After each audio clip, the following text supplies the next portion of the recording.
Today on Running to Him. When we realize that we have failed somehow, we must admit it and attempt to make amends. Today's reading from the reading plan is Genesis chapter 43, verses 16 through 34, and we'll be concentrating on verses 21 through 23.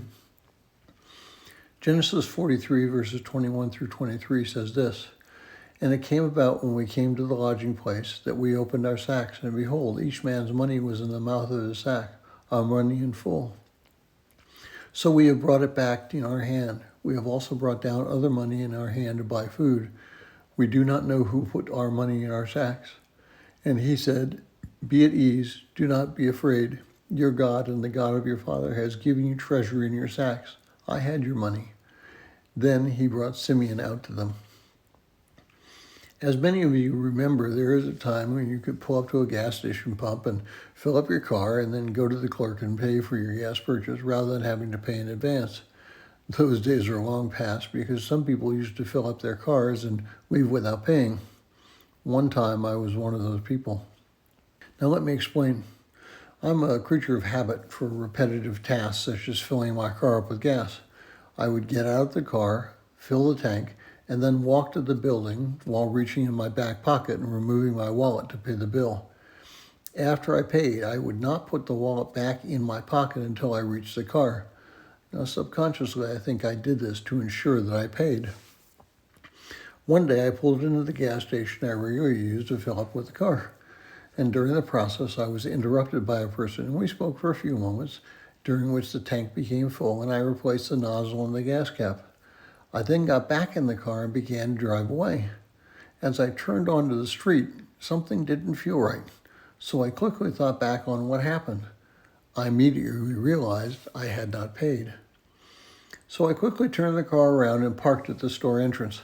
As I approached the counter, I began to explain what happened to the clerk. Her answer astounded me. She said, "I knew you would be back because I know you. I've seen you many times in the store." Sometimes we make mistakes that could cause our testimony to the secular world and Christian world to suffer. The faster we correct the error, the better it will be for our testimony. We rectify embarrassing situations through an apology and an effort to correct the mistake. Now, unfortunately, we live in a world that values laying blame rather than accepting responsibility. Over the years, I've watched politicians and other well-known people first deny the mistake, then blame others, and finally make the statement that they accept full responsibility, whatever that means, because repercussions rarely happen. We have come to almost expect from that in our politicians that that's not only damaging when it occurs in the Christian world, but it is scandalous as well. Paul writes in Romans 13:14, "Therefore let us not judge one another anymore, but rather determine this, not to put an obstacle or stumbling block in a brother's way." The word translated stumbling block comes from the Greek word scandalon, which we get the word scandalous from. When we do something contrary to that, consistent with our walk with Christ, we bring scandal to Christ. Therefore, we must make every effort to correct the situation and make amends for any wrong. Thank you for listening.